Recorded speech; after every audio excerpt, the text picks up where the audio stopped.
Jean Shepard, I mentioned the Country Music Hall of Fame when I said something about Connie Smith a while ago. Of course, we're all proud of you for being in the Hall of Fame. Do what? I said, come down here closer so I can hear you. I'm gonna help you down there. How about that? And you can hear me. Let's don't get up And on we can that. get a song out of you. Thing. That's okay, I just spilled the water. Water I from thought the you were wine. going to get up there and do some of that boogie-woogie stuff while She ago, Miss will. Jean. Oh, me and Jan? Yeah. Oh, boy, yeah. I thought y'all was going to get up We there. got it. We had it down to right, Celie. On boogie-woogie, Don't kid boogie-woogie, nobody. boogie-woogie. I while know ago. you I did. thought y'all was going to get up and cut that. I knew that Shepard and Jan were singing that boogie with me. I was afraid to look at them, though, for fear they'd make a face and I'd laugh. Yeah, you gonna sit down? Is a pig made out of pork? I was gonna pick you up. I don't know how to get out of this. Oh, you got it? Oh, gosh, I want to sing to these crews. You want to sing to the band? I want to watch and see how many of them miss it. Well, they will, won't they? You get where you want, and then I'll hand you Now, if y'all ain't figured it out, I've got neuropathy. her feet. Come on, Mom. You got it, too. Yeah, I know. My big, fat Is that hurting? rear end won't go Push, up on push there. your butt over there. Are you on there? I just don't think I need... I'm on. Let's go. All right, she's on. Yeah. She is on. Other than the neuropathy, how are you, darling? I feel like crap. No, I have what a dopamine, which is a chemical imbalance in the brain, and it affects my walking.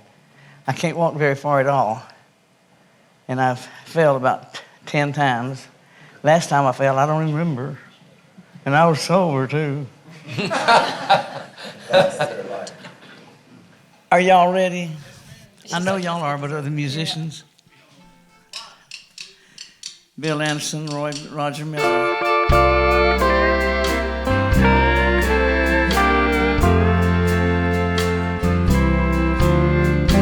Your world was so different, my mind, can't you see? We just couldn't be close, though we tried. Our both reached for heaven, but ours weren't the same. That's what happens when two worlds collide.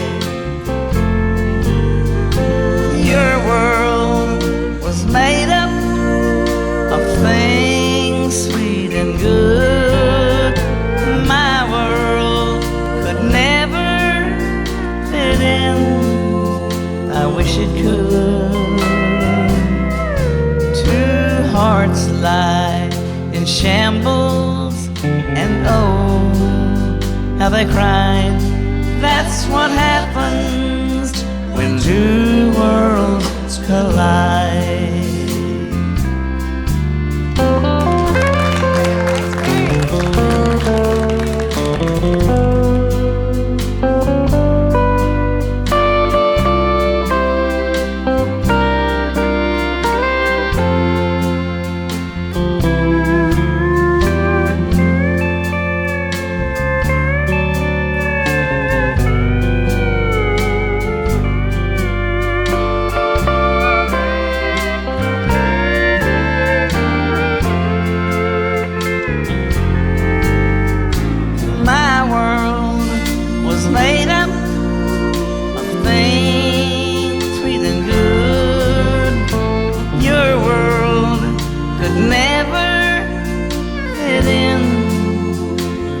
It could. Two hearts lie in shambles, oh, how they cried. That's what happens when two worlds collide. That's what happens when two worlds collide.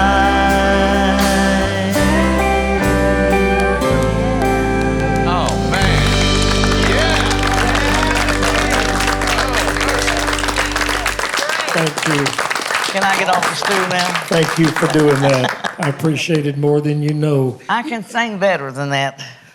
That sounded That great. was just Well, that right on. sounded awfully good. I was gonna Let's play say, jump Doing rope the here. song very much. You know, Roger was never individually was never a member of the Grand Ole Opry, but he performed there so many times. You know, with Ray Price and with Farron Young and different people in the different bands and everything. It was almost like he was a regular. One of the last times I saw Roger, he come in our dressing room. I said, "Well, are you coming in to slum or what?" He said, "Oh yeah, I'm slumming."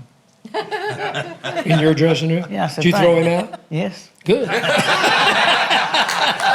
He was trying to get me to move to New Mexico, and he almost convinced me. Yeah, because he lived out there. I the love last New year. Mexico, yeah. Yeah. We just got off a 5,000-mile trip. Goodness Driving. gracious. He asked you at the wrong time. Me and Benny solve all the world's problems when we ride along. None of them ever come true, but we solve I bet you do. Where did you go? You up in Canada or? them. North Dakota and Edmonton, Alberta. My goodness. It's a long way from the house, ain't it? Yeah. Love you, Bill. Love you, Gene. Thank you. Thanks for being here. Give me your microphone there. And to the car strippers back there, you done a good job. Singing Dead on Pitch. Hey, Bill, is that the song that you and Roger wrote in the back of the car and y'all kept singing it all night long till Yeah. you... Yeah, we were riding from here to San Antonio, and that was in the days before little cassette recorders or iPhones or anything, obviously, and we were afraid we were going to forget the song, so we stayed up all night just singing it back and forth to each other. That's wild. was that the days of Old Yellers? I don't know. You know what Roger always called that song? He called it Clyde.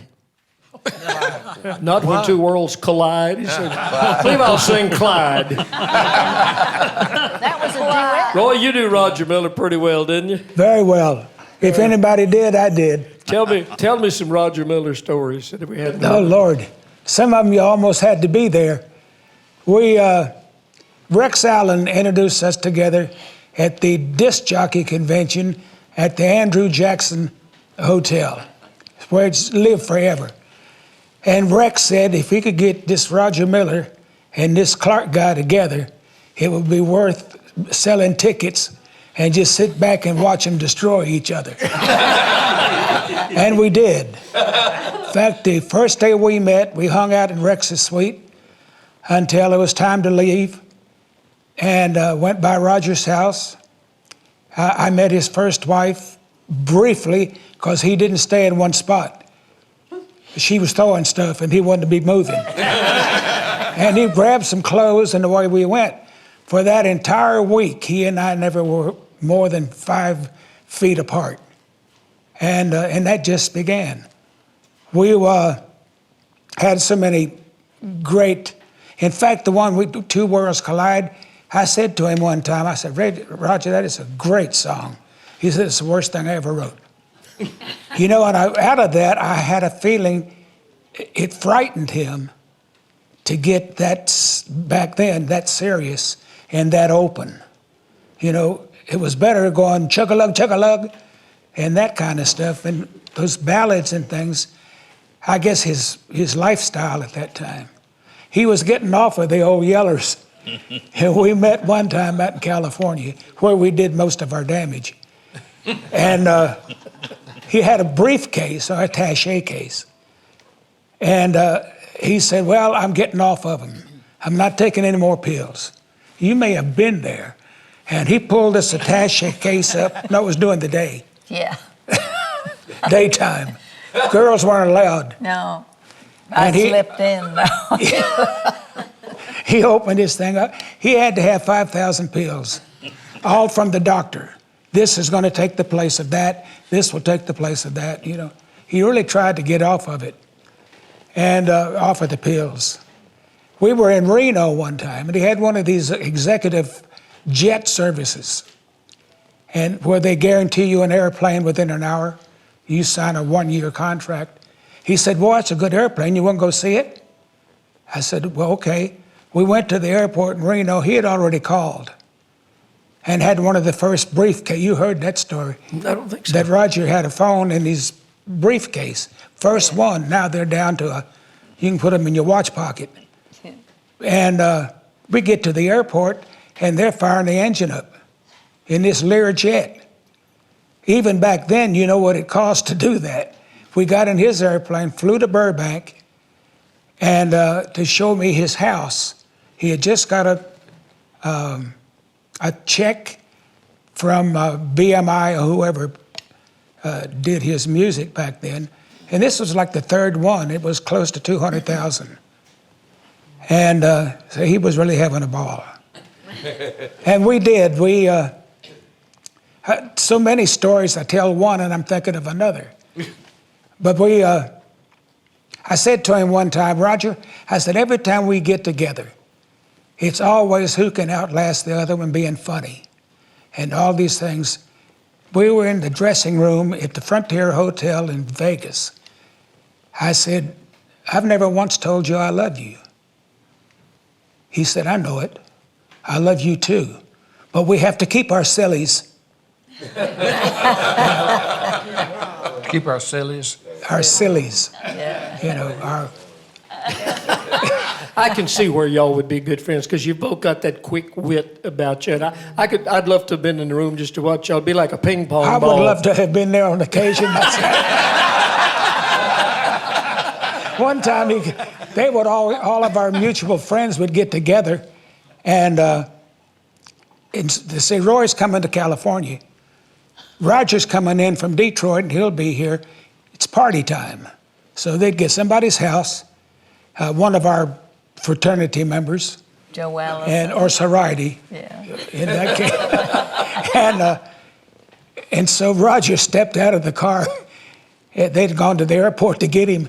And he stepped out, and his feet was like a foot off of the ground as he's walking. He said, Clark, get with it. I need somebody to talk to. He didn't understand them. They didn't understand him. But he knew that I could get with it. Sometimes he spoke his own language. Yes, he did. All the creative things he did. There was a movie called Waterhole Number 3. And he did the soundtrack for it. One of the first things, this was legit. And then, of course, he did the Broadway Big River. And he said to me, I'm just thinking of one and telling another. He said to me, I've got to write another one to prove the first one wasn't a fluke. He had, at one time, right in the Hollywood Hills, he had one of those stilt houses that you went in here in the garage and went to each room down was a story lower. And he said, he had one of those compressed air horns. And you could look down on the house and there were rows of houses down there. He said, watch this. And he hit that air horn and said, Rant! He said, listen. He heard this voice say, knock it off, Roger. And then another guy said, give it to him, Roger. And we went inside and left them out there just hollering at one. Oh, Lordy. How about another song from Roy Clark? Yeah. Well, thank you. And go right that night. Yes. Thank you very much. We were in filming Hee Haw. One morning I came in, Sam Lavello, the producer of the show, he said, there's someone in my office wants to talk to you. I walked in and looked, and it was Boodle O'Brien. And Boodle said, I was up half the night writing a song just for you.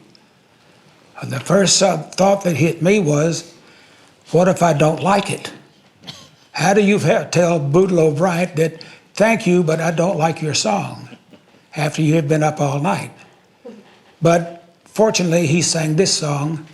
It was the first #1 record I ever had. Wow. It was the second hit to, I just had one of those lead shields.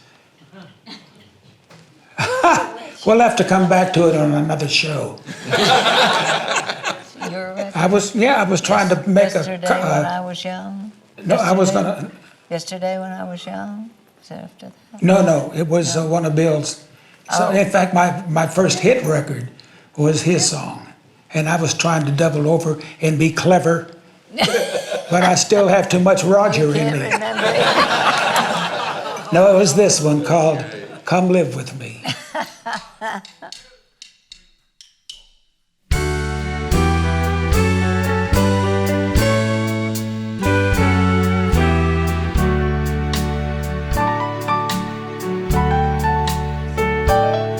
Come live with me and be my love.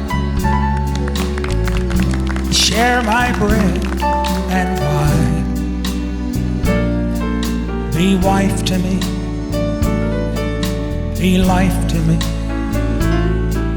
be mine. Come live with me and be my love. Let our dreams combine. Be fate to me, be fate to me, be mine.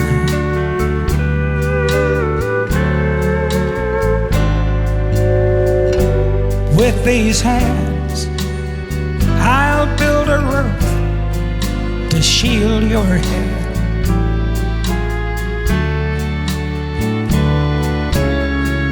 And with these hands, I'll carve the wood for a baby bed.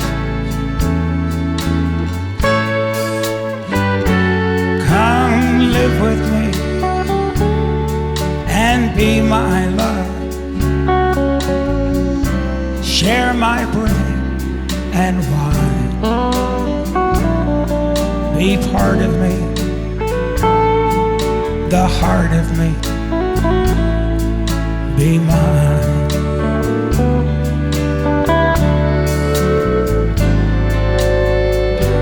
All my life I will do for you the way I should.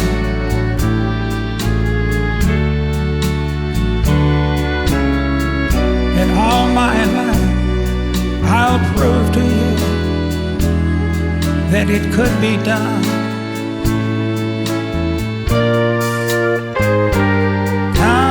Live with me and share my life, share my love, and you be part of me, the heart of me, be mine.